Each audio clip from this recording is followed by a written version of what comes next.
everyone. Hello, hello, hello. Thank you so much for your responses.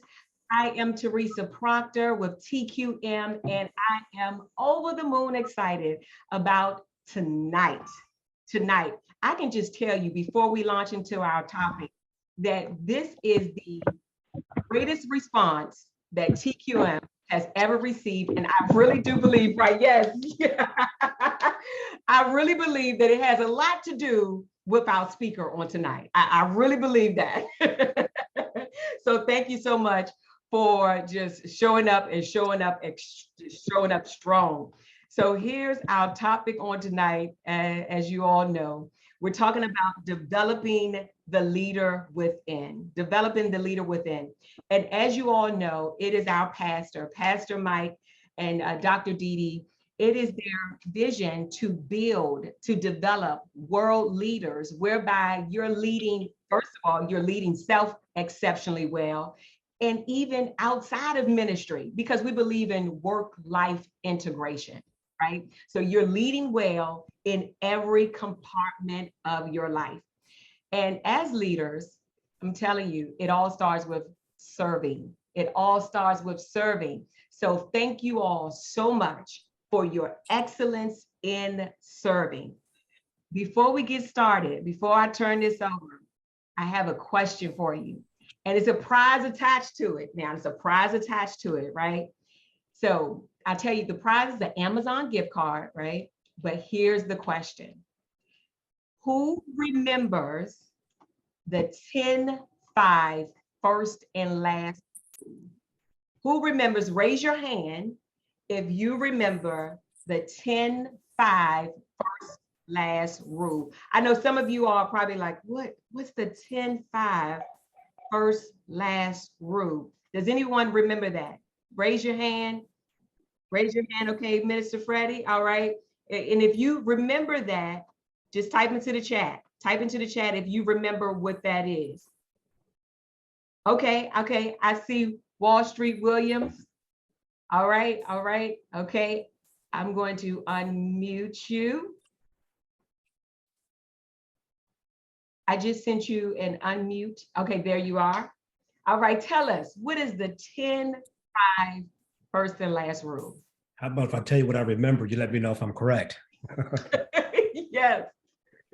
I believe the 10 feet eye contact, 5 feet smile. The first to say hi, and then the last as you're passing. Yeah, you got it. Woo, woo, woo. So we're going to be sending you an Amazon gift card. Congratulations. And Wall Street Williams is absolutely correct. When we are greeting as ministry of leaders, right? When we're greeting others, listen, we have a responsibility. We have something to do. Here it is. Let me share it with you. Number one, he just shared it. When you are within 10 feet of a person, you want to establish eye contact, right? So this can be inside of ministry, outside of ministry, but when you see a partner or a guest of the ministry, we want to establish that eye contact. Greet them with a smile and positive body language. Who does this now? Type me into the chat. If this is you, you do this now, you do it effectively. Type me into the chat. You know, a smile is ministering. Like if you just smile at someone, or what, think about the last time that someone smiled at you. Okay, we have a lot of me's in the chat. Okay, wonderful. Excellent. I do.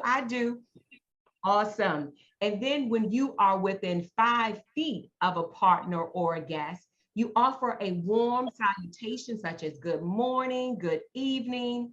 And then when you're closing out that interaction, right, you just offer them a departing comments that, have a fruitful day, enjoy service, glad you're here. This all makes a difference. And we just wanted to offer that as a refresher, just in case we need to be reminded, right? Just in case we need to be reminded. Awesome, awesome, awesome. So thank you all so much for your responses. Now, the time that we have all been waiting for.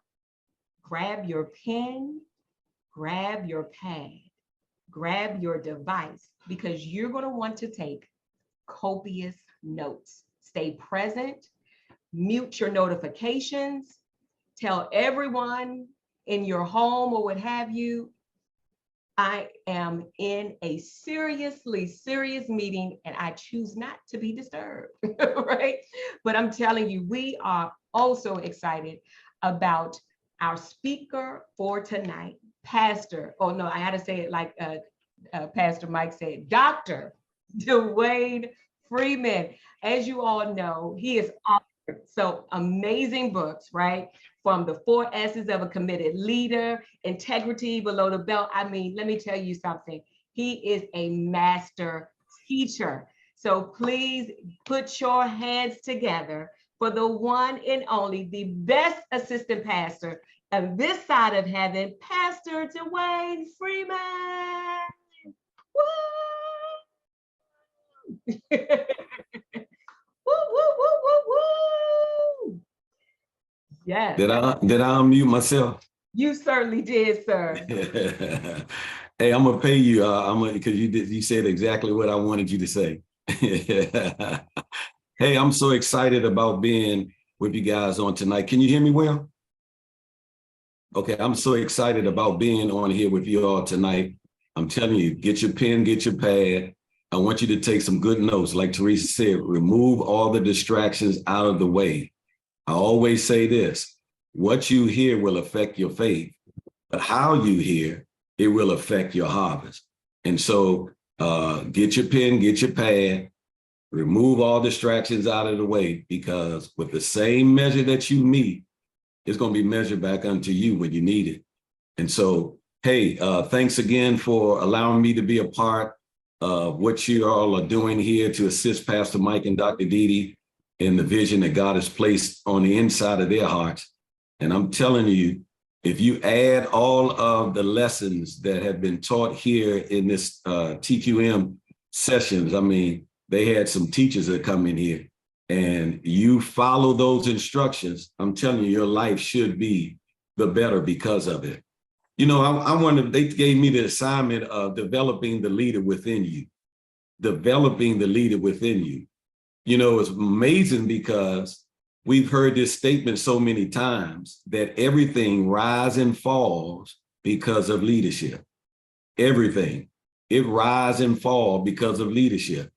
I'm telling you, if you don't grab a hold of this right here, you will never take full responsibility of your role, because you're going to blame someone else. And you got to get this, everything rise and fall. It may not be your fault why the thing fell, but it's your fault for causing the thing to rise again. You know, most people, when they think of leadership, they think of titles. I mean, if you don't have a title, they don't even think about leadership with you.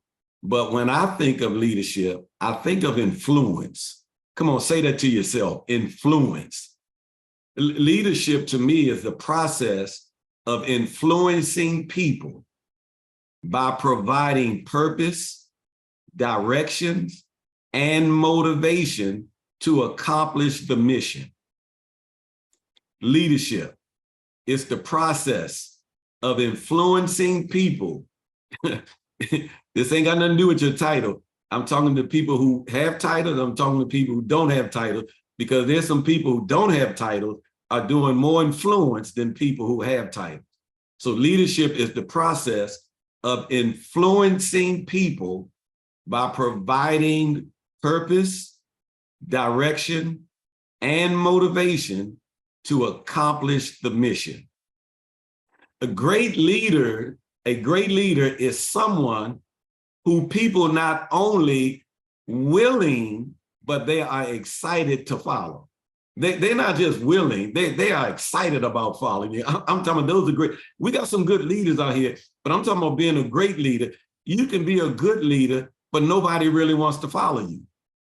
If they're following you, there's some distance between you and them because they're not excited about following you.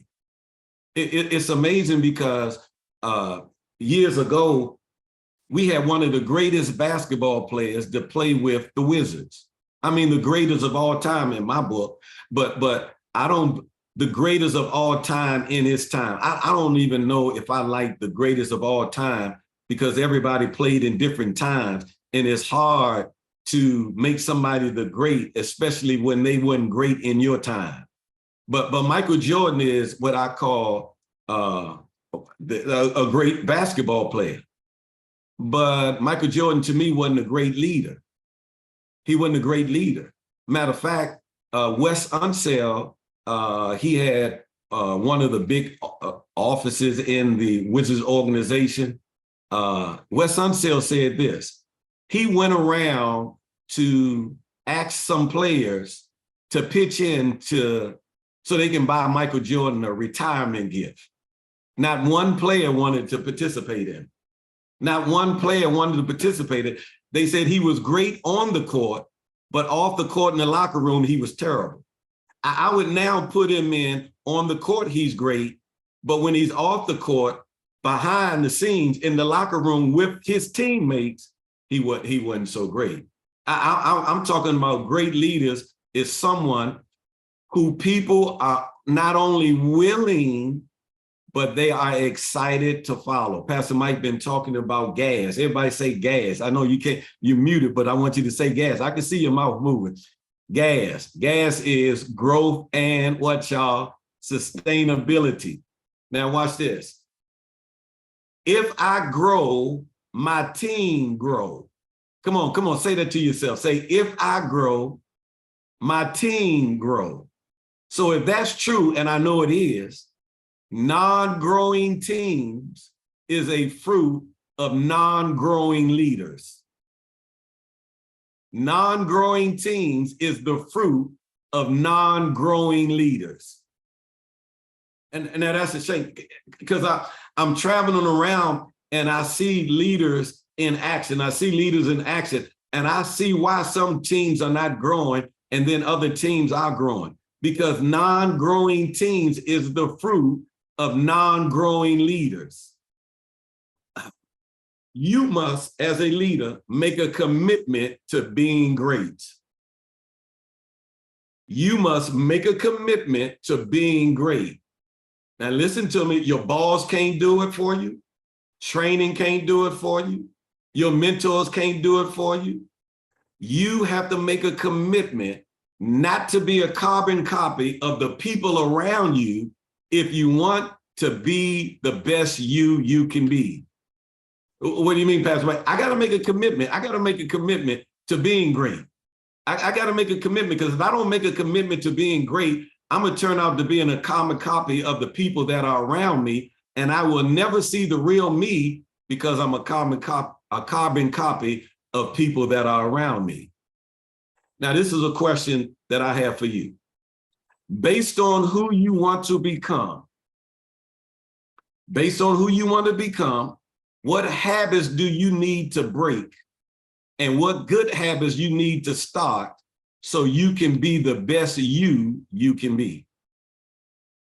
Listen to me, based on who you want to become. You saying, man, I'm making a commitment. Okay, based upon that, what habits do you need to break? What good habits you need to start so you can be the best you can be? And naturally, I'm just talking about naturally, good habits are hard to start. You know what I'm talking about. I mean, every time we talk about fitness, every time we talk about working out, it always starts on Monday. I've got to start Monday. Monday morning, I'm going to start. And when that alarm clock goes off on Monday morning, I'm telling you, we like to hit that snooze button, because good habits are hard to start naturally.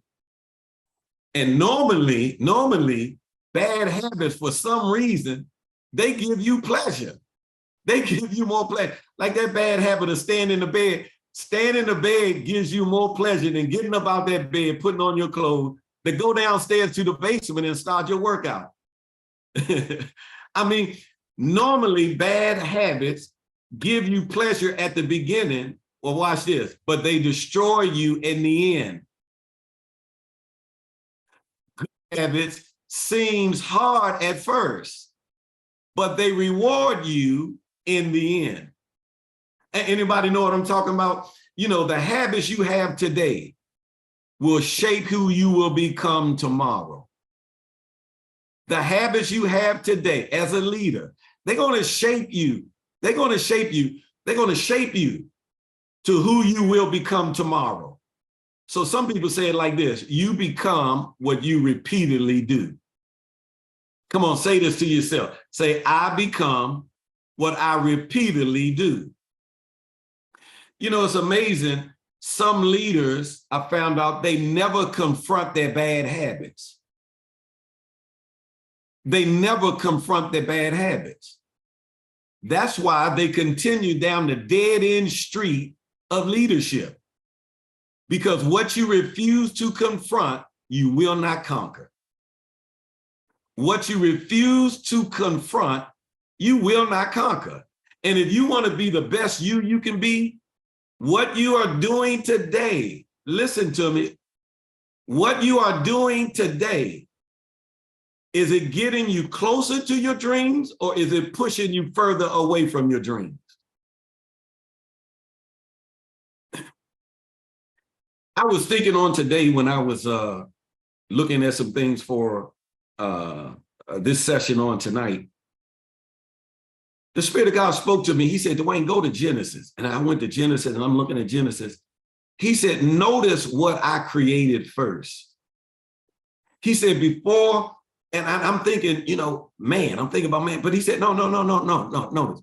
He created an environment before he created his leader. I'm saying, okay, God, what are you trying to tell me? He said, there are a lot of leaders that have placed themselves in the wrong environment. You got to be in an environment, that place of environment that will cause your mentality to shift, that will challenge your mindset, that challenge your thinking, that will cause you to want to go to another level. He put them in a garden. The Bible said he planted the Garden of Eden. And then the Bible said he put the man. He let us know the man. He talking about Adam right now. He put Adam in the garden first. He wanted to start up. Adam was the leader at that particular time before he brought Miss Adam on the scene. It wasn't Eve. Eve wasn't, she didn't get that name until after the fall. It was the Adam family. God called their name Adam. Genesis chapter 5, verse number 1, it tells you that he called their name Adam. Adam was the one that changed her name because it was the Adams family. Y'all remember that? But he placed Mr. Adam in the garden. And what happened was now he formed man, and then he put man in the garden that he formed. And when he put him in there, he told him this. He said, be fruitful, multiply, fill the earth and subdue it and have dominion. I mean, he's talking to the leader. He's talking to the leader. He's talking to this one man, Mr. Adam, and he's saying, hey, I want you to fill this earth. And he said, I want you to multiply, replenish, subdue it, and have dominion. He's talking to the Adam family. Man, it's amazing. He's talking to them and he's telling them something. And he's talking to his two leaders that are on the scene right now. But he put those two leaders in an environment. My question to you, what environment as a leader have you put your mind in? What environment? Who are you hanging around? What are you listening to? What are you reading? What are you watching that will challenge your thinking? What environment have you put your mind in? Now, he told them to be fruitful. And it's amazing because when he talked to his next leader, he couldn't say the same thing to his next leader that he said to the first leader, because the first leader snatched them out of an environment. When, God destroyed everything because, he had to judge the world because of the sin, but it was a man and some of his family members that was left. We call him Noah. Noah over there in Genesis chapter number 9, God said the same thing to Noah, but notice he left something out that he couldn't say to Noah that he had to say to Mr. Adam, because Mr. Adam was in his right environment. Mr. Adam was connected to his holy hookup. He could say some things to the first leader that he could not say to the second one. He told Noah, he said, be fruitful, multiply, and fill the earth. Notice he didn't say anything about subdue, and notice he didn't say have dominion, because you cannot have dominion if you're not in the right environment. He told him, I want you to be fruitful. I want you to multiply. I want you to fill this earth up. But he left out subdue and have dominion. And I'm looking at when a person don't have any dominion, do you add value to people or do you take value from people? I've seen leaders, because leaders are going to do one of two things. You're either going to add value or you're going to take value from people. I've looked and I'm looking at some foundations that I see in developing the leader within you. Some foundations that people need to examine if they really going to operate and be what I call a great leader. Because I just don't want to be here. I want to make a mark in people's lives that cannot be erased. I want people to be excited. When you call my name, I want people to say, okay, I had a taste of his leadership. And not only have I had a taste of it, I was excited about helping. I was excited about assisting. It was something about he said. It was the way he carried himself. It ignited something on the inside of me that caused me to want to go take a step in the next dimension of this thing called leadership. I want people to be excited about Dewayne Freeman when his name, I don't want, when they say Dewayne Freeman, oh my Lord, oh Lord, bless his darling, so good, praise the Lord. And without these foundations, no amount of training will create a great leader. Without these foundations, no amount of training will create a great leader. I have some seeds I want you to really look at, and I want you to examine these seeds. And I really want you to examine these seeds for one thing. I want you to examine to see if they are in your life as a leader. And you need to see where you really are. You need to locate yourself. You need to find out where you really are, because it seems like to me from observation that a lot of leaders have what I call pandemic rust on them. The pandemic has put some rust on them and they are squeaking now. They are squeaking. I call them squeaking leaders. You can see the rust. You can see the rust. And when you look at some of the leaders and then you look at the people that are in their department, that rust that's on the leaders is getting on the people that are working with the leaders. And you need to examine yourself, because the pandemic has revealed some things that I believe, or expose some things that now we are seeing after the pandemic. Let me throw out some seeds on tonight that we I don't know how far we're gonna get, but let me throw them out. Number one is commitment. Number two is competence. Number three is character. And number four is caring for people. Come on, number one is commitment. Come on, number two is competence. Number three is character. Number four is caring for people, which is, watch this, our first love. That should be our first love. But let's look at commitment. Let's look at commitment. It's amazing, because in the military, it should be in marriage, and it should be in ministry. Commitment is a matter of life and death. I was trying to look and see, and the only thing that I could see is the commitment that Jesus made to us, and almost like military, was a matter of life and death. Everybody else has watered down their commitment level. Even when it comes to ministry, I'm seeing people that are in ministry, they have watered down their commitment level. And what we got to do is raise this thing back up, because you mean to tell me the military are more committed to their country than we are to the things of God? In military, in marriage, it should be that way. In ministry, commitment should be a matter of life and death. So commitment is a vow to remain loyal or faithful through all seasons. It's a vow to remain loyal / faithful through all seasons. Leaders must be committed to their team's success.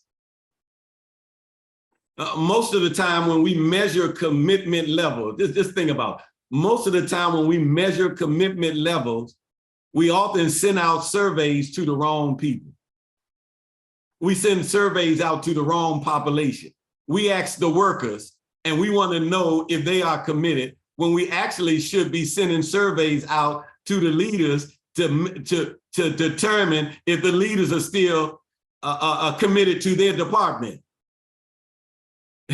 we actually need to determine the commitment level of our leaders, y'all. Because commitment is the foundation that people in positions of authority should or must cultivate. Commitment, that's why I want you to examine your commitment. I'm telling you, I've seen people, when they first connect with the man of God, they are so excited, they turn on, man, their commitment is at 100. And then they go through things, people not doing what they thought they should be doing, and then all of a sudden they drop their commitment. And when you start dropping your commitment, your consistency drops with it. It's amazing that when I looked at it, I'm saying, wow, man, that commitment is the foundation that people in a position of authority, they must cultivate. People who are in covenant relationships, they must cultivate. It needs to be in the good times, and that commitment needs to be there, especially in the bad time. You know, we seen that one time when me and Jesus was walking. It was one of them good days. Jesus, you know, it was a good day with Jesus. And we was walking and we was chilling. He turned around and he told a group of people, he said, I came to seek and to save that which was lost. I mean, that was one of the good days, man. Wasn't nobody talking about Jesus that particular day. He done some miracles. And all of a sudden, man, he turned around and said, man, look, Dewayne, I came to seek and to save. I said, man, Jesus, this is a good day today. But then when I saw Jesus on this bad day, in the Garden of Gethsemane, and I'm watching Jesus. Man, his sweat was as like great drops of blood. I mean, those are big drops of sweat. I mean, it was coming down. They was like great drops of blood. I looked at Jesus, and Jesus, this is one of his tough times. But notice, did I do anything? Can you hear me? No, you didn't do anything. I'm not sure. Let me fix that. Okay. But we can hear you clear. Oh, you can hear me? And so Jesus made this statement, it is not so good day. He said this, nevertheless, not my will.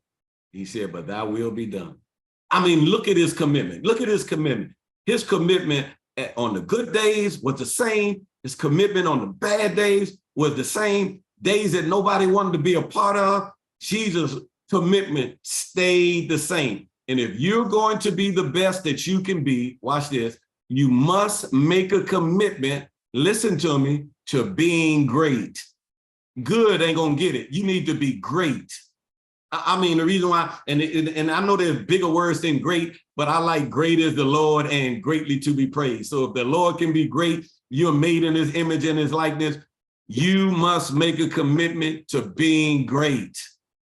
Come on, say, I make a commitment this day to being great at what I put my hands to. Number 2, competence. Competence is knowing what to do. Competence is vital, it's important, it's essential. I just want to say it like this, it's absolutely necessary. But watch this, competence alone can't make a leader. Competence alone can't make a leader, but it can cancel or reverse the effects of one. Now, being competent doesn't mean that leader knows how to do everything. Come on, you know you don't know how to do everything, but rather this leader right here, he knows what to do and how to get it done. You know why? Because competent leaders will know, or they have a self-awareness. They know their strengths and they know their weaknesses. And what they do, they pick the kind of expertise they need to surround themselves to lead and to win in that particular area. Donald Trump said this, and some people may not like Donald Trump. You know, I don't care about that part. I just picked up what he said. Pastor Mike mentioned a lot of time. He said, Donald Trump said, get some smart people around you and listen to them. You don't have to know everything. Get some people where you know you're weak at, and get some people who are strong in that particular area to assist you so you can lead and win. And when you get them people around you, listen to them. Listen to them, because the smartest or the talented leader, I don't care, you think of the smartest, you think of the talented leader. I don't care the smartest one that you could think of, the most talented one that you could think of. They cannot do it by themselves. And if they try to do it by themselves, they will become the biggest failure that you ever seen in your life. And if they tried to do something, they wouldn't be doing anything big. They would be doing something small, and you don't even need God for that. And I'm telling you, when you operate in competence as a leader, competence always get the attention of others. If you're going to develop the leader on the inside of you, you need, that's why God, when he put that man in that environment, I'm telling you, he put that man in that environment because he knew if, and as long as that man stayed connected to him, that's why that man was able to name all the animals, because watch this, he was connected. Where he was weak, he was connected to. Before he said anything, he leaned to the unseen arena, got some information, and then said it on the scene. And God said, man, look at that boy operating, that boy bad there. Now it ain't good for a competent person. If you're competent, listen to this. It ain't good for a competent person to be all by himself. He needs some help. He needs somebody to help him multiply. Now, if he wasn't competent, you don't need to bring him any help, because 1 times 0 is 0. You can bring 20 people. 20 times 0 is 0. You need to be competent. The Bible says over there in Proverbs chapter number 22, verse number 29, he said, do you see a man skillful in his work? He will stand before kings. He will not stand before absurd men. Notice, competence always get the attention of others. Competent people will always be needed and desired. That's why as a leader, you need to stay abreast. You need to be sharp in the area that you are leading in. The department that you are in, even though you may not have a title, start getting information. I don't understand. You can tell a competent leader, and you can tell if you are a competent follower. If your leader is not training you, if your leader is not giving you any tools, if your leader is not talking, and I'm talking about clear communication, and you're not receiving clear communication, there is a competence gap that will cause you to crash eventually. I don't even see, and I'm looking and traveling around, and I've seen the people after the pandemic, because that pandemic rust had gotten on people. And I've seen some ministry that haven't even started to train. I'm talking about hands-on training. Get them and go over like what they're supposed to be doing. They think that people are going to remember everything they used to do, and what we used to do, some things have changed. And I can tell you're not competent. You're not sharp. You are not on the cutting edge. You're not even around somebody that is sharpening your thinking. You're in the wrong environment, and you need to get out of that environment and get your thinking in the right environment, because competence leads to a higher level of performance. And I'm seeing too many departments operating in low level of performance. And we should be the one leading the way when it comes to excellence. I'm not saying you are perfect, because God never called and God never commanded anybody to be perfect as what I call sinless, because if God commanded us to be sinless, now we have the ability not to sin, but God knows that you are not sinless, because if we were sinless, why would he give us an advocate?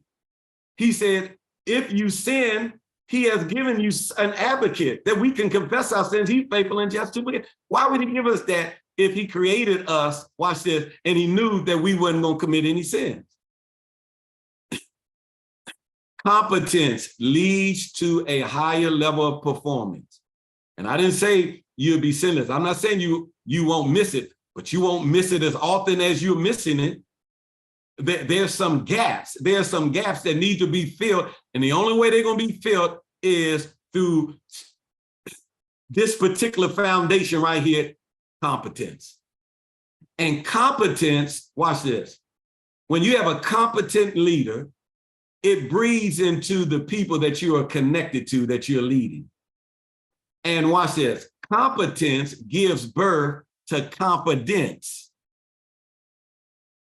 Competence gives birth to confidence. Now, confidence, it gives birth, a person will have confidence in what they are doing. Not only will the leader, because of the competence that will give them confidence, it will birth confidence in the people that are following you, because they will feel good about following you because they know you know what you're talking about, because what you're teaching them is working for them. It's amazing. I remember when I first was hired on, when I worked with the post office years ago, and I was a mail carrier, and they had me to, you had to set your route up before. And so they gave you this big case that was in front of you and had all these addresses. And all of a sudden you had to take a handful of letters in your hand, and then you would take it and then make sure you look at the letter and then stick it in the right address. You had to stick it in the right address. I mean, and when I first got there and they put them letters in my hand, I had a bunch of letters and I picked up one and I looked at the address and I'm going like this down the thing looking for it. Bam, here you go. I grabbed the next one. I'm going down there. Man, it was taking me a long time. I'm looking around at some of the other people that were so confident, and I saw how they was flowing. I'm saying, dang. And the guy told me, he said, hey, young fella, don't look at them. Don't look at them. That's where you're going, but I want you to focus on what you're doing right now. And every time you put a letter in the spot, mark that in your brain. Mark that in your brain. And all of a sudden, when you know that it's right there, you're going to have some confidence. And sometimes you're going to get to a point where you don't even have to look. I said, huh? Man, and the more I kept practicing, And then one day I had them letters in my hand and I'm putting them letters up. Because what happened? That competence gave birth to some confidence. And then it was wild because when a new person came on, I had to train them. The one who didn't have any competence at one time and didn't have any confidence is the one that had the competence and the confidence to train somebody else. Come on, man. You ought to be able to train somebody because of your competence that gives birth to confidence. What people, my question to you is this: what people or things do you need to add to your life to make your life better as a leader? And what people or things you need to get rid of to be a better leader? Because some of y'all hang around some people, they don't challenge your thinking and growing.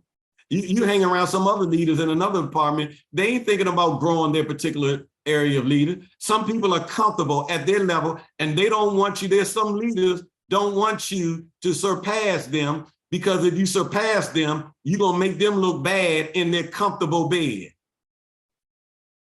And I'm telling you, you got to know what people or things you need to get rid of. Because listen to me, your input will determine your output. You will lead, this Dewayne Freeman right here. You will lead at the address of your thoughts. You will lead. You will never lead beyond your thoughts. And all you know is not all there is to know, and you need to know more. And if you don't put yourself in the right environment, you're going to stay in that place, and you will lead at the address of your thoughts. Now listen to me. You don't grow by doing the same thing. You grow by doing more of the same thing or doing something different. Some of you need to do more. You need to do, it's like loving your wife, loving your husband. What you're doing right now is not going to last. Do more of what you're doing. You was kissing for 5 seconds, kiss them for 10 seconds. Do some more of that, some more of that. And then do something different. Who are you surrounding yourself with? Or do you just look at what they have? Like, I don't just look at some people, what they have. I wanna find out what you're thinking. I see people chasing others' hand, but don't chase their heart. And don't know that what's in their heart is what produced what was in their hand. I don't just want to obtain something and then don't know how to maintain it. There's some people, you're growing, but you don't know how to sustain the growth. So you grow, and then because you don't know how to sustain it, you fall. Because you don't add to, or you don't have any understanding of the new information that you have received. Because we say this all the time. What you do today, you're going to live in tomorrow. So you need to be intentional about strengthening yourself today so you can be strengthened tomorrow. You have to be intentional about strengthening yourself, because when you look at your future, man, you don't want to be the same Dewayne today, next year, this time. And you got to be honest with yourself, because you will never be able to lead yourself if you lie to yourself. You will never be able to lead yourself if you lie to yourself. It's amazing. I had some individuals that came in my office some years ago, and I didn't know that they were lying to me. They were telling me some truth, but then they would add some lies to it because they said they didn't want to seem like they were throwing the other one under the bus. So when they would leave, they would go out and tell each other, thank you for not throwing me under the bus. So now I'm counseling them, and I don't know that they lying to me. So I'm really counseling a lie. So the information that I'm giving them ain't gonna help them anyway, because I'm giving them information based upon the information they're giving me, and you can't counsel a lie. That's why you got to be honest with yourself, because if you're going to lead anybody, if you're going to lead your family, you're going to lead your wife, you're going to lead your husband, you're going to lead somebody, your team, you're going to lead, if you're going to lead anybody, you got to be honest with yourself. Because if you're not honest with yourself, you'll never be able to lead yourself, because you'll lie to yourself. Okay, we said competence. Come on, competence. We said commitment. Come on, say commitment. Come on, competence. Add that C in there, confidence. We just slid that one in there because competence gave birth to confidence. Okay, number 4, we're gonna say character. See, I'm throwing out these things because I want you to examine yourself. I don't want you to think about anybody else. It's amazing. Isn't it easier to teach others what you know than to live what you know? Oh man, I know some people, man. Oh man, it's just so easy. I remember when we was coming up, and we had some leaders that they would tell, if you can't live it, don't teach it. My Betty was good at that. My mother would tell her, I wouldn't come across the street to watch you if you don't live what you preach. See, we had them mothers of Zion back in the day, man. They didn't care. They didn't care. They even if you made a commitment and you had some competence, right? And they knew you knew what you was talking about. But when they got behind the scene, your character didn't line up with your commitment and your competence. My mother said, man, I wouldn't come across the street to watch it. I'm telling you. And so you got to work on this thing called character. And it's amazing, commitment. And if you look at it, commitment, competence, I'm going to add confidence and character. You get those four working, it's hard to separate them when they are together. It's hard to separate them. When you put those together, it's hard to separate them. So Dewayne, what is character? I'll tell you what character is.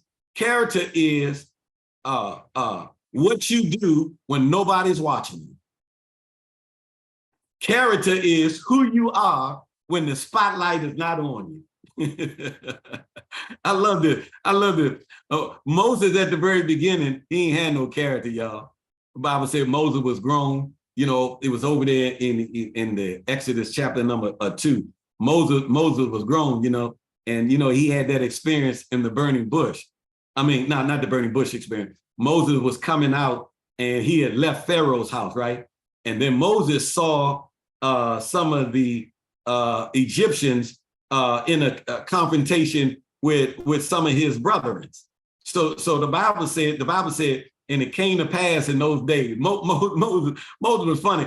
I saw Moses when he did it, but I really didn't know what he was doing until after he did it. I was like, okay, what was Moses doing? Because the Bible said Moses, he looked this way, and then he looked that way. And when he saw no one, he went up and killed the Egyptian, and then he hid him in the sand. Moses, you know, you got to watch people when you ask them something or they getting ready to talk and they look this way and they look that way. You better watch it. You better watch it. This person right here, they ain't got no character. They let you know because the spotlight ain't on. They want to see if the spotlight is on. I remember years ago when me and Pastor Mike, we went to this leaders conference. Went to this leaders conference and big leaders conference.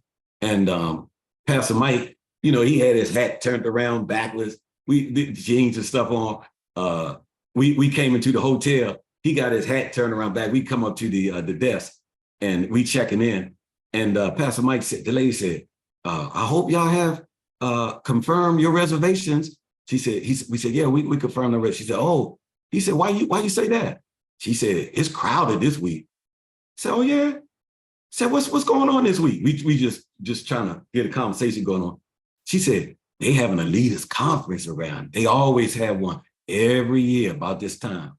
She said, they got leaders from everywhere. I said, oh yeah.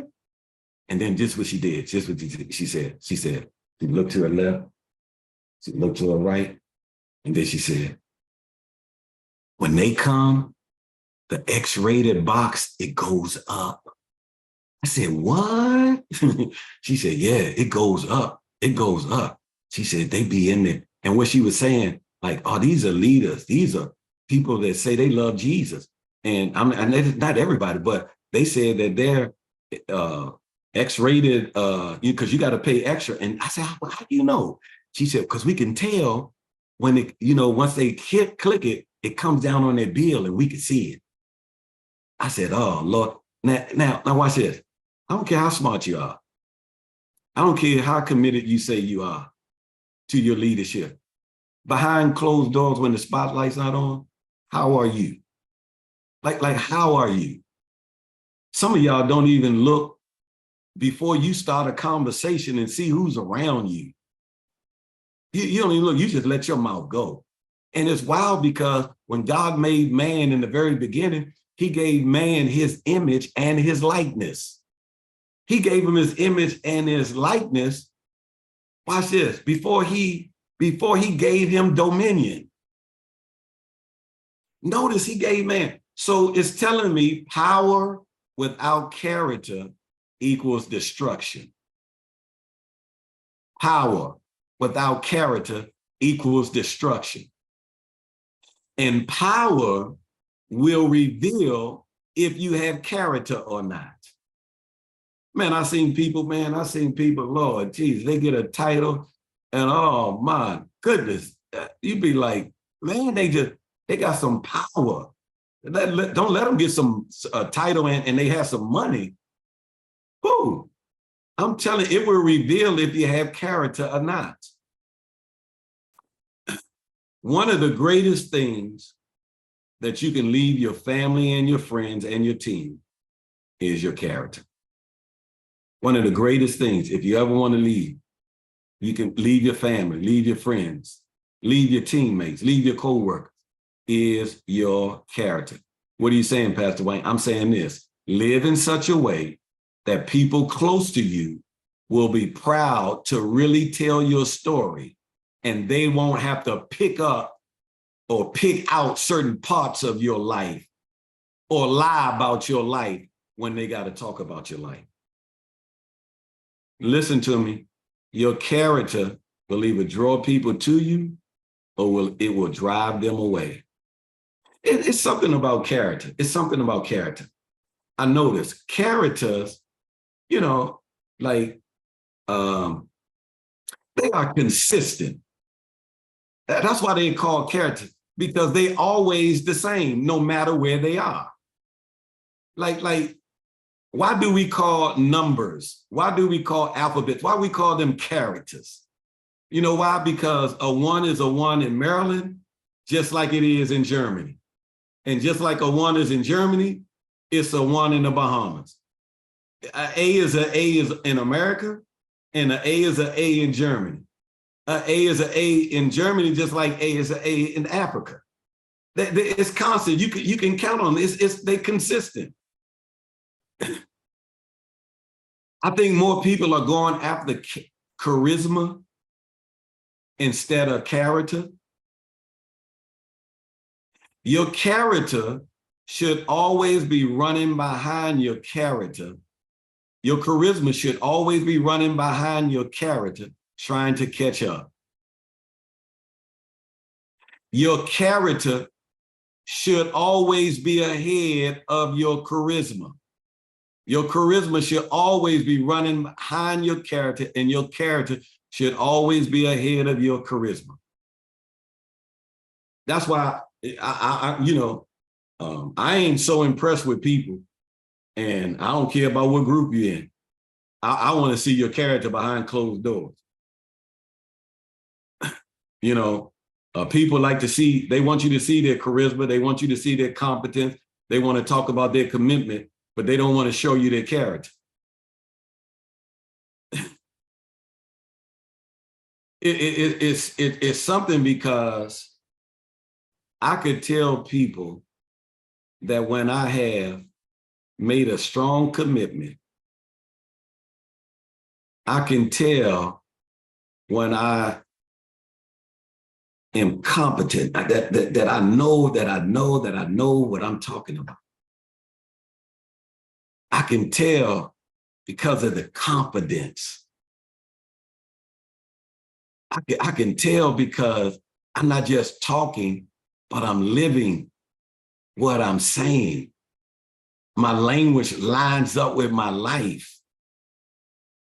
Man, I feel good, and I can say this all the time. I was built to make others better. I mean, I was built to make, come on, you're a leader. Say that to yourself. Say, I was built to make others better. I mean, we gotta really believe that. I was built to make others better. You gotta know that like you know your name.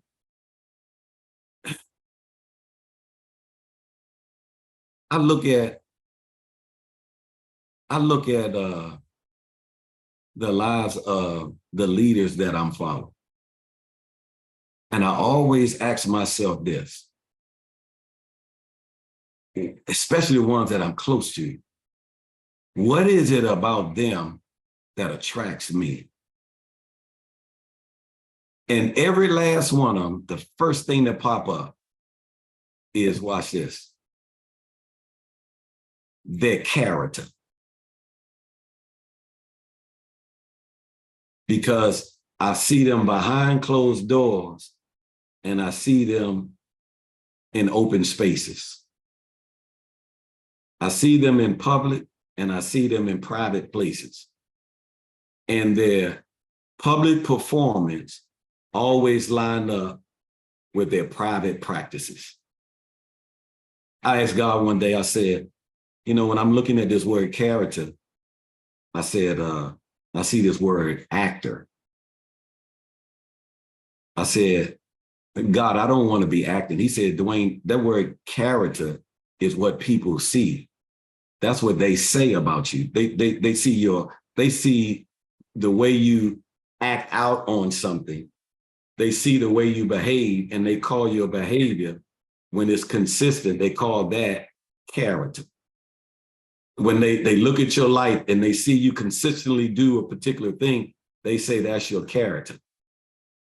He said, but character comes from something. He said, if you want your character to be the character that lines up with me, he said, it comes from something. And I said, God, what does it come from? And he said, it comes from integrity. They don't see your integrity. They say this is a man of integrity. They don't see your integrity. But most people, they put character and integrity, they make them synonymous. But character, we see the actor, we see him acting out on something. But when that character is always consistent, see, a hypocrite, he's an actor, but he don't have any character. Because a hypocrite, he does one thing, he behaves one way, but his belief don't line up with his behavior. And God said, integrity is something that's on the inside. It's a decision that you make. It's a decision that you make on the inside. It's almost like an intersection.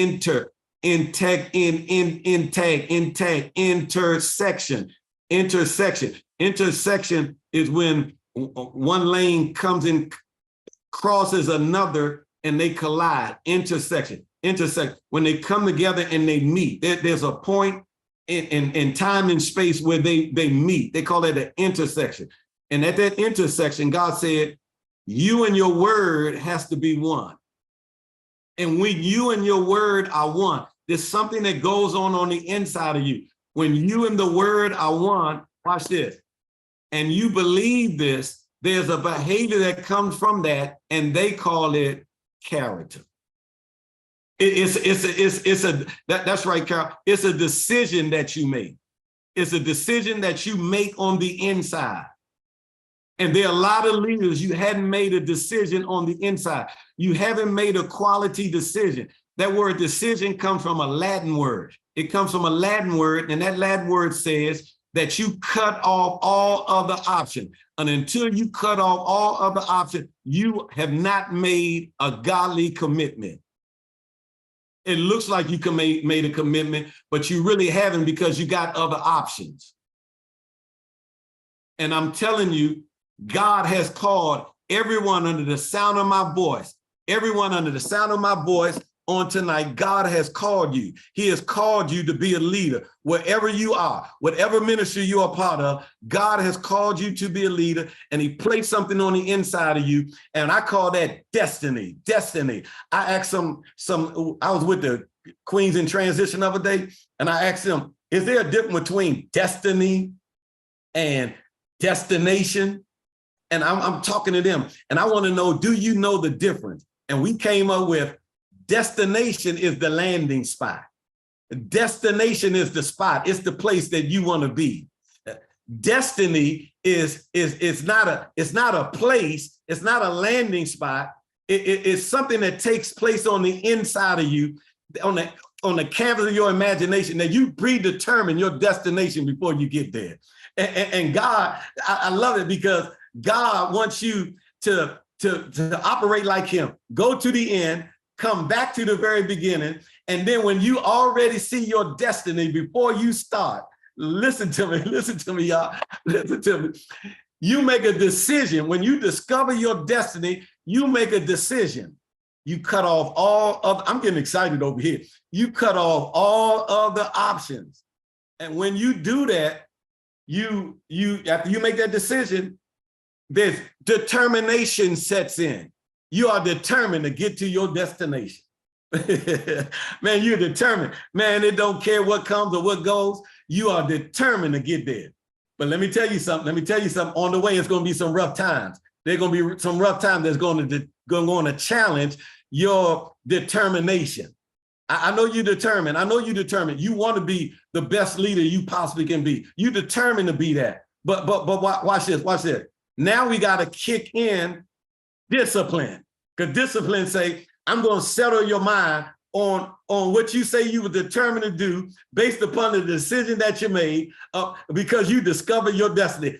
Discipline says, I'm going to hold you still. So what comes or what goes, we're going to continue to go. And when distractions come, when people are not coming the way that they said that they were going to be coming, and now you are doing a lot more than what you used to do before the pandemic, you don't quit. You don't quit because they wasn't the one that gave you the assignment.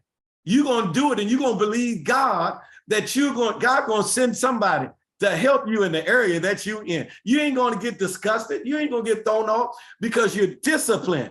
Now watch this.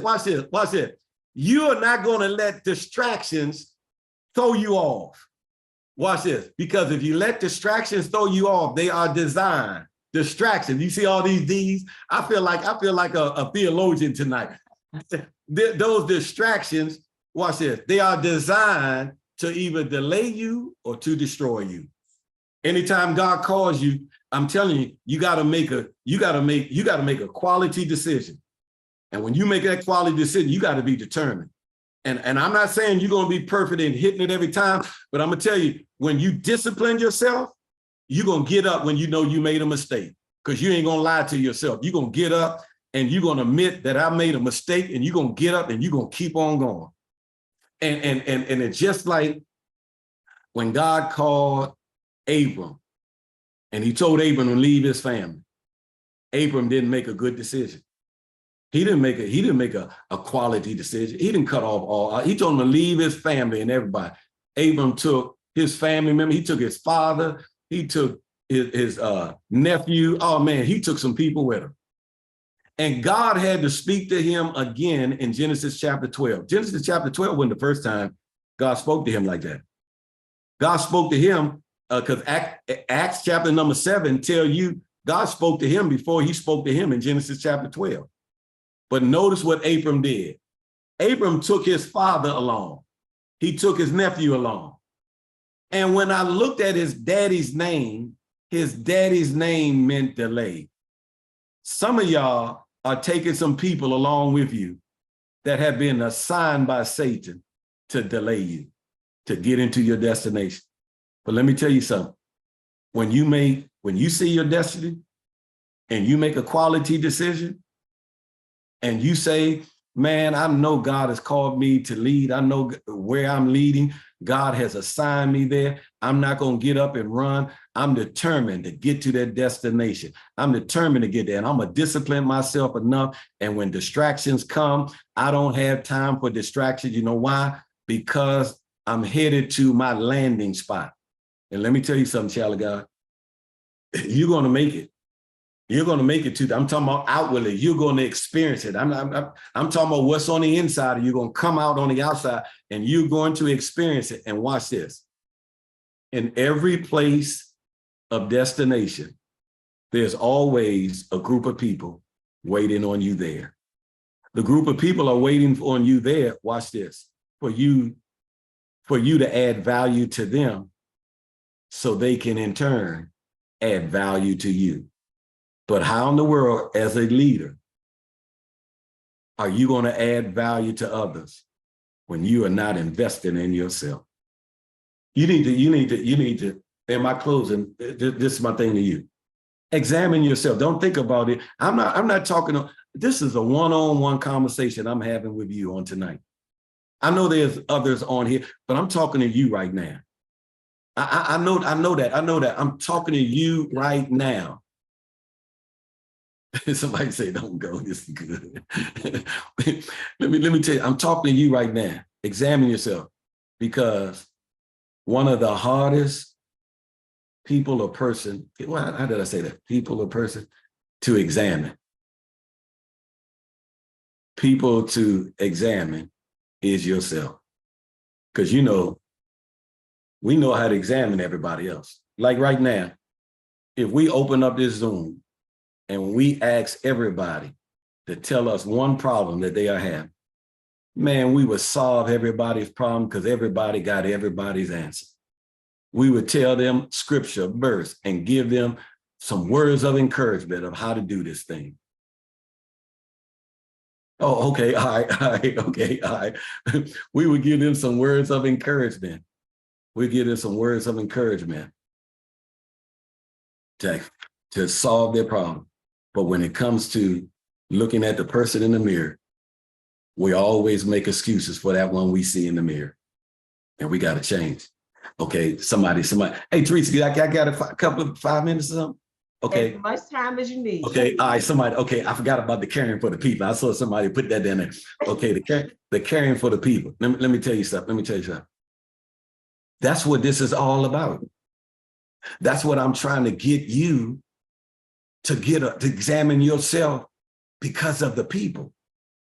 And this people that are coming in now, this generation, they are looking and saying, hey, do y'all see us? Do you care about us? Do you value us enough? And I'm telling you, leaders, you better start caring for the people. And the way you care for the people is start caring for your team. You got to make sure your team is trained. You got to make sure your team has some tools, and you better make sure that you're talking clear and communicating with your team, where your team has some understanding. And I don't want you to talk to your team to command them or give them some instruction, because most people communicate and they don't communicate to connect. And you don't rise by climbing, you rise by connecting. And when you communicate, you need to communicate to connect, because if your team is going to show that they care for the people, watch this, you got to care for them. You got to care for them and teach them how to care for the people, so we can care for the people and start multiplying, because God told us to be fruitful. And then he said, multiply. If we don't communicate to connect, to make sure they have it so they can turn around and communicate to connect, then they really don't have it. And so we gotta care for the people. One day, it was this young guy. I think y'all know him. His name was Solomon. Me and him had this conversation one day. We were sitting down talking, and he knew that he was going to take over. That dude was nervous as I don't know what. That man was nervous. And man, and that prayer that when he was praying, this dude offered up some offerings to God. I mean, it was like you can tell this dude was serious by, you look at that offering, because that offering came from his heart, because that's how nervous he was about taking over. The guy's young now, and he's trying to take over. And he offered up this sacrifice, and you look at that the sacrifice that he offered up, and you study the amount of that sacrifice, that was a crazy offering that night. And the Bible said, and in that night that he gave that offering, and he was believing God for something, God asked him this question. God asked him this question because God always tries a person's heart. God always trying the heart. God never tries you on the outside. God tried this man's heart, and he said this: ask me anything and I'll give it to you. This man had an open book check. He could have said anything. He said this: God, give me wisdom. And notice what came out of his mouth, because what came out of his mouth, what was in his heart, because he's in a dream. He ain't got time to think about this. His heart is talking. He said, give me wisdom and understanding so I can lead such great of your people. He said, God, notice he said, they great and they're your people. And that got me. And God said, man, look, because you could have asked for anything. You could have asked for a bigger house. You could have asked for some cars. I mean, there are multiple things that you could have asked for. And God said, Man, you just hit my heart. You hit my heart. You know why? You hit my heart because you were thinking about my people. And he said, not only am I going to give you wisdom to be able to lead so great a people that belong to me, he said, I'm going to give you wisdom. I'm going to give you understanding. I'm going to give you so much wealth that you didn't even ask for, but it's just going to come along with the package to help take care of my people. It's amazing. Anytime you see somebody that want to take care of God's people, it's precious. Listen to me, child of God. People are so precious to God. It's just amazing to see how he operates. Jesus on the cross one day. He's on the cross one day. The man, they beat him so bad. Man, if you would see the pictures of how bad they beat Jesus. I mean, they beat him so bad, you couldn't even really recognize him. That day on the cross, Jesus got nails. They're not in his hand. You know, people think they put the nails here. You can't put nails here. You put nails here, it'll rip his flesh open. It's a piece right here. They stuck it right here. They stuck that nail them nails in between here. They nailed him in the feet, and he's up on the cross. Can you imagine how much pain he's in?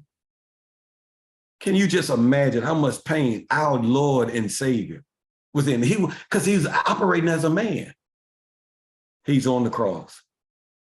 And while he's on the cross, he stopped. And he looked at one guy that was talking about him like a dog on the cross. Them two thieves were talking about you, the Son of God, then command, save yourself and us. If you all of that.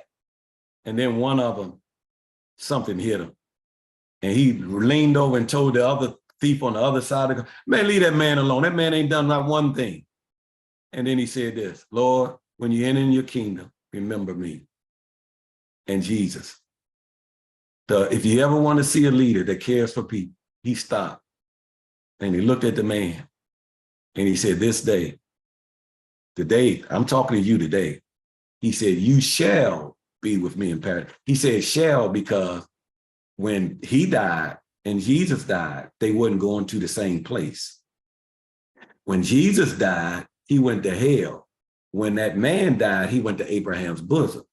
They didn't go to the same place on that same day. Jesus didn't meet up with him 3 days later. That's why Jesus said, today I say unto you, you shall be with me in paradise. I ain't coming right now.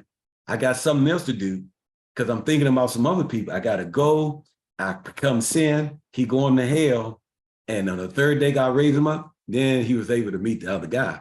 But before he died, me and Jesus, I'm standing there watching him. Mary up there, she crying. John was there. And Jesus looked down before he died. And he said, hey, Mama, I know I'm gone and I know it's hurting you. But hey, John, I want you to take care of my mother. That's your mama now. Take care of her. Mama, that's your son. And notice the Bible said John took mama home after that. This man stopped in the dying process to acknowledge the thief on the cross and to acknowledge his mother. You know why?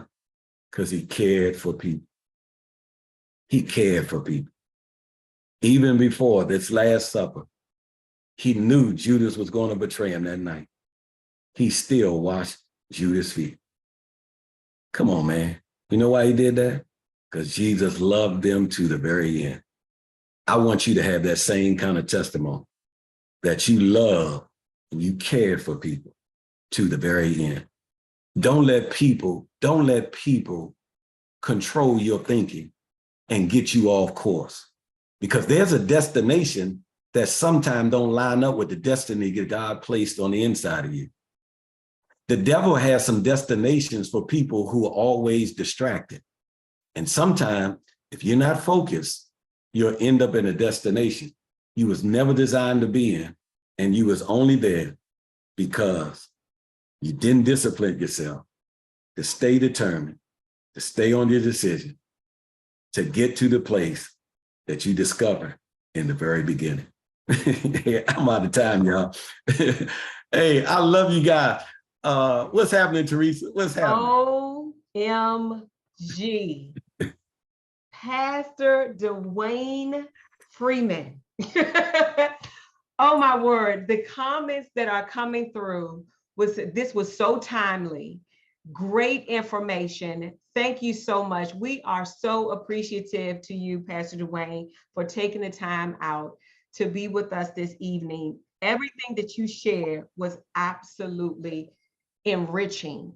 I mean, even in the takeaway that really stood out to me is when you said to remember who gave you your assignment. You got to remember that this assignment is from God. I'm not going to be distracted. I'm going to master discipline, right? And then the five C's: commitment, competence, care, confidence, and character. Hey, listen, ladies and gentlemen, as I'm sharing, I want you to think about some questions. Type your questions into the chat.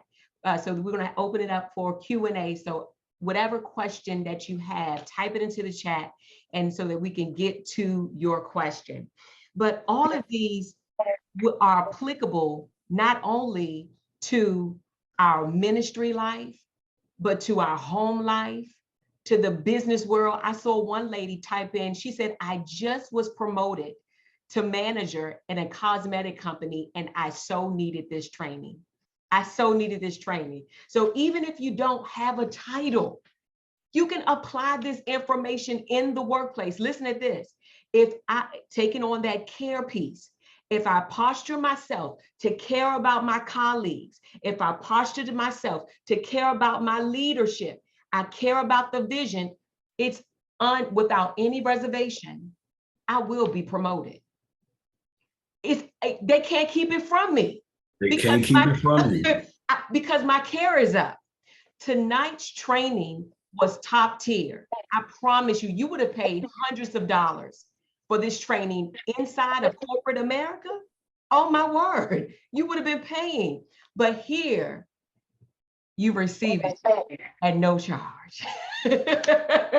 You know, Teresa, I saw one young lady said this was great, and I just got into a leadership position, and I want to tell that individual, don't hang with and don't grab hold of those comfortable leaders' habits. Some leaders are in their comfort zone. They so comfortable in their zone. Don't allow them to alter your fresh thinking now.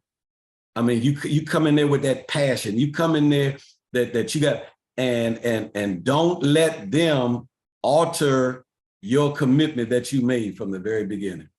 Oh, that's so good, Pastor Dewayne. And with that, the ones that are excelling in leadership, the ones that you have your eye on, you still have to be led by the Spirit, because everyone isn't operating in integrity, right? So be really cognitive about who it is that I'm going to, as Pastor Dewayne said, who I'm going to connect with, that's going to really help to mold and shape the leader that's already within me.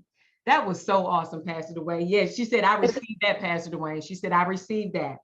All right, so what questions do we have? What questions do we have?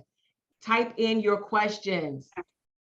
I know that, Pastor Dewayne, that you spoke about that competence piece and also having confidence.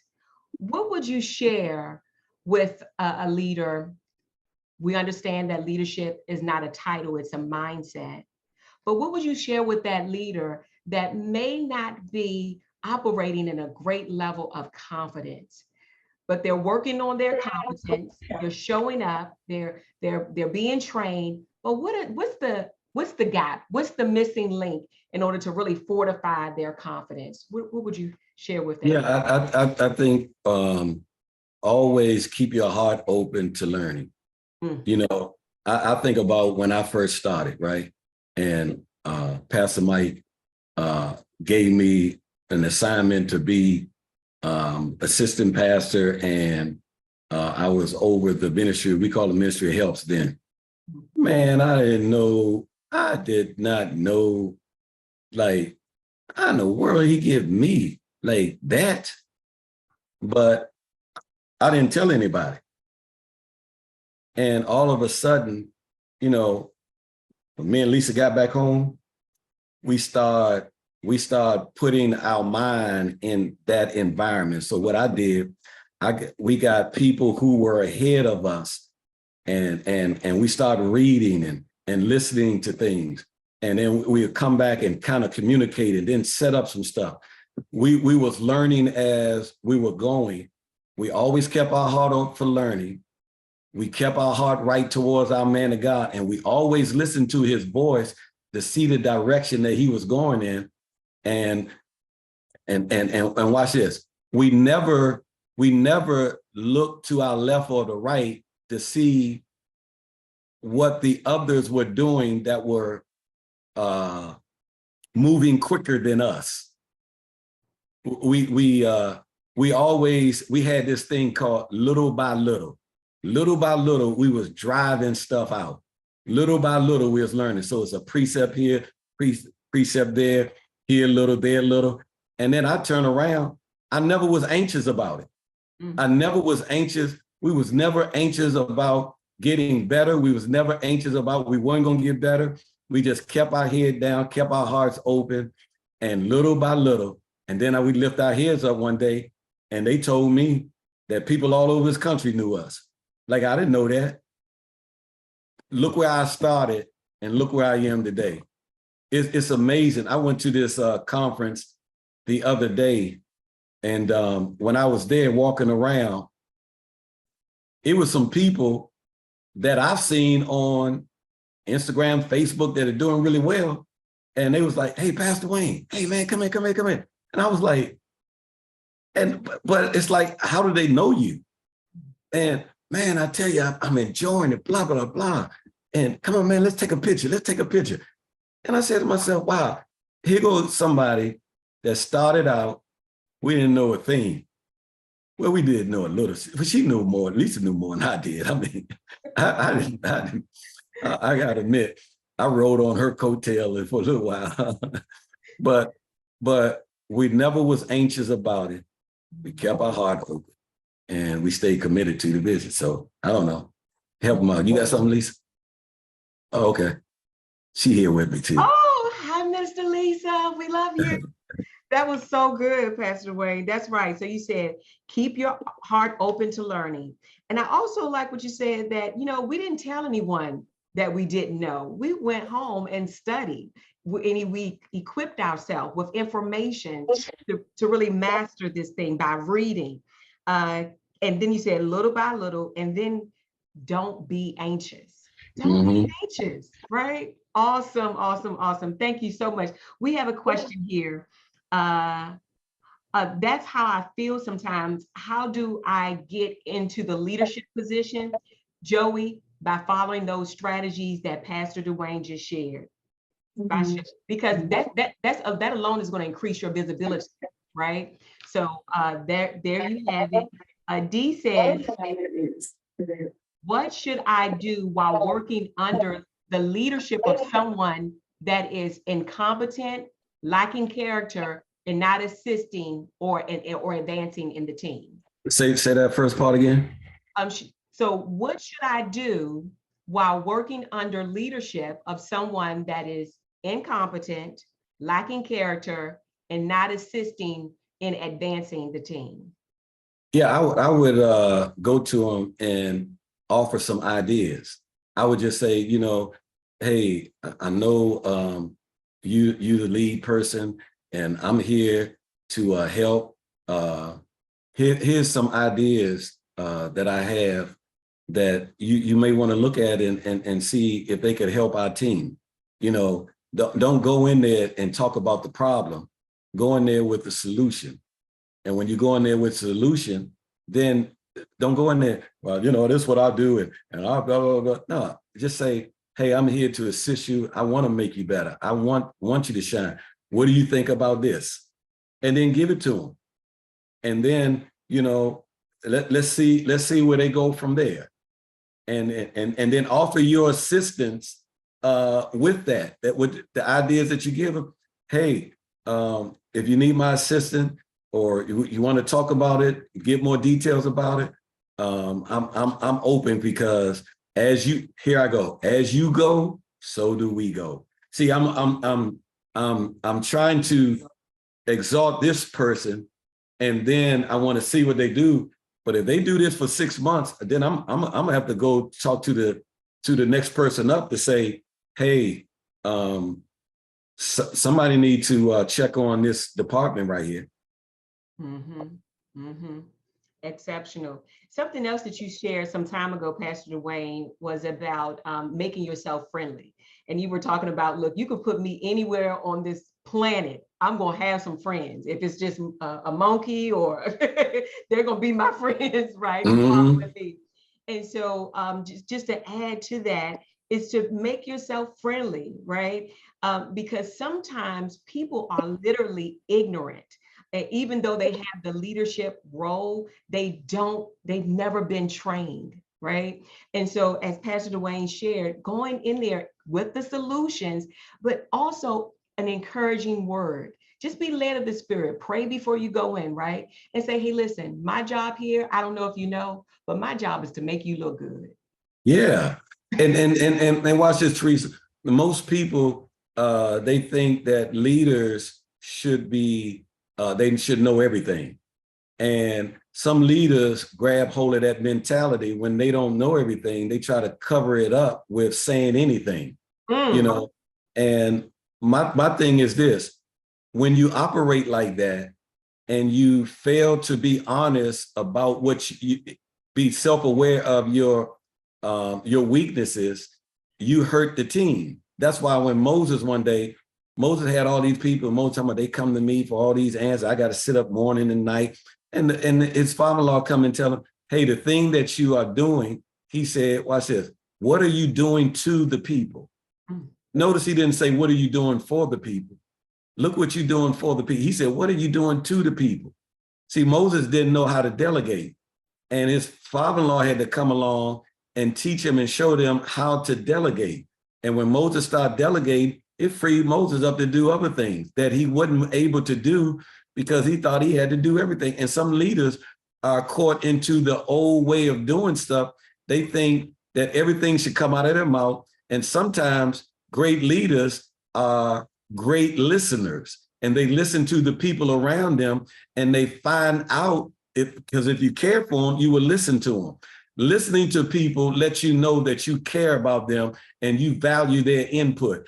And so now you can grow your team to another level because you're getting information from the people that are around you that you don't even know. So good. So good. What Pastor Dewayne just shared, you can also apply this in your relationships with your spouse, your significant other, with your children. Putting on the garment of care. Get your care up, because guess what?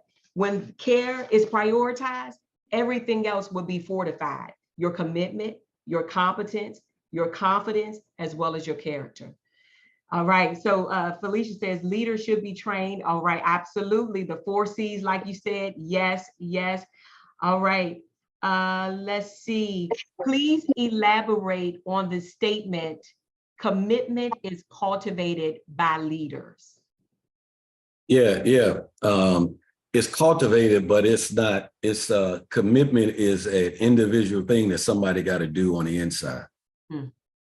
A seed has already been planted on the inside of them, but leadership job is to cultivate it, to help bring out what's in them.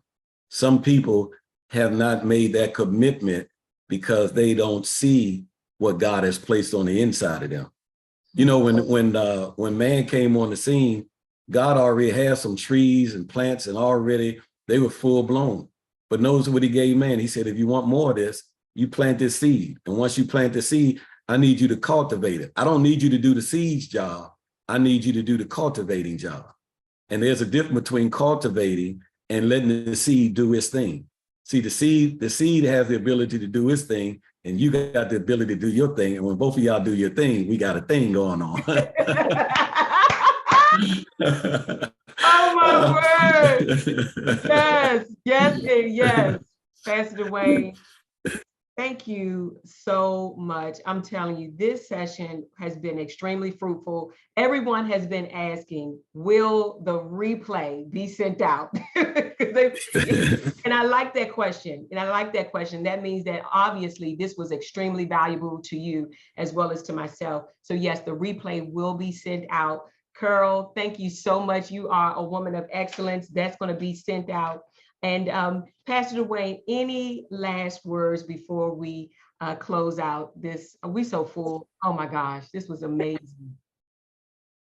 I think loving someone and genuinely caring for someone has to be intentional. Because I'm talking about caring for them the way God wants you to care for them. It has to be intentional. You got to be intentional about it. That's not something that is naturally done. And I'm saying, when I'm saying loving, I'm talking about agape love. I'm not talking about phileo love. I'm talking about agape love. It's something that comes from the heart of God. And the only way that you're going to be able to love the people the way God wants you to love, you got to first receive and discover the love that God has for you.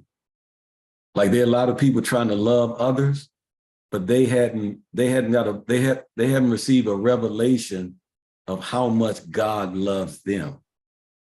And that's why the Bible said we love God. Why? Because he first loved us.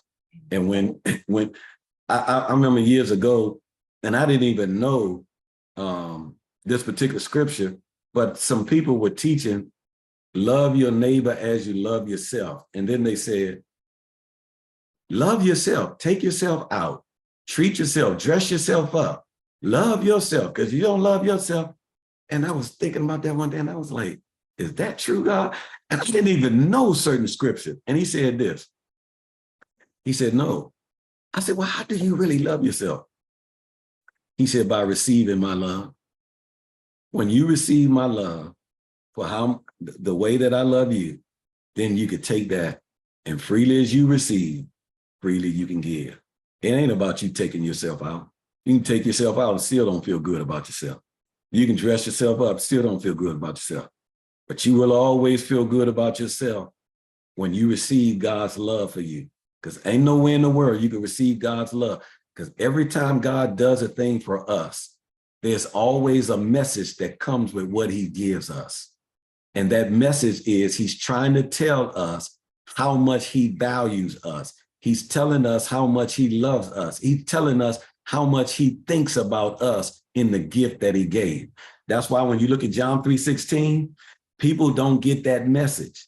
They always think about what they've done and where they came from. God don't want you to think about this, because the gift has nothing to do with you. The gift has everything to do with what the giver thinks about the receiver. And God said, I so love the world, even in your jacked up life. He said, I so love you that I'm going to give you my only begotten son.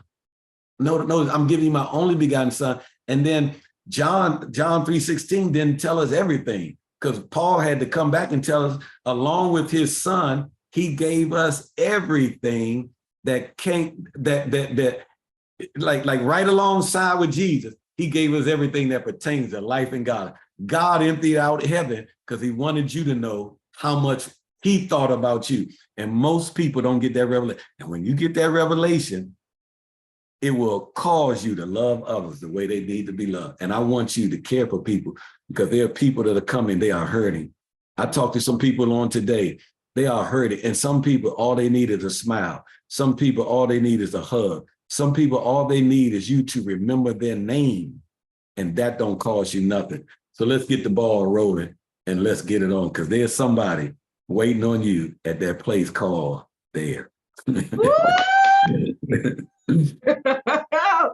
Thank you so much, Pastor Dewayne. This has been incredible. Thank you, thank you, thank you. Elder Sonil says, keep asking the good pastor questions. Yeah, I've seen my man on Sunil on there. That's the good elder from BMO. That's the good elder. Yes, but oh my word. Thank you again, Pastor Dewayne. Someone asked for your Cash App, so I hope that it was okay that I placed it into the chat. But thank you all so much for joining. Hey, but if they hadn't received that book, my books, they need to go order the book. Those are principles in that book. If you don't have the 4 S's of a committed leader, yes, you don't have leaders listen, learn, and lead, and you don't have, especially that integrity below the belt, escaping the sex trap. You need to go on the website and check it out and get your book today. Should they go on to Amazon or should they go on to Dewayne Freeman Ministries? Dewayne Freeman would be better, but I mean, if they went on Amazon, but I go through Dewayne Freeman. Okay, Dewayne Freeman, yes. Someone says, I need those books. Absolutely. So yes, Dewayne Freeman Ministries.com. Thank you so very much. Yes, there was no doubt about it. Thank you again. Yes, yeah. Awesome. And then to the team, y'all team, thank you. I saw Wall Street Rich on there, and then Freddie, and who was the other young lady that came on with you earlier? Carol, yeah. They handling their business. So thank y'all for allowing me to be a part of what you're doing. Awesome. Thank you again so much for this impartation on this evening, Pastor Dewayne. Thank you all, leaders, and we will see you for the next session. All righty. Yes. Okay. Absolutely. I would do so.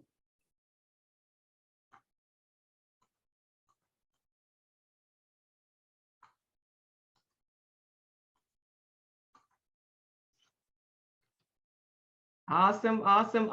Thank you all. I'm placing it into the chat for the person that just asked.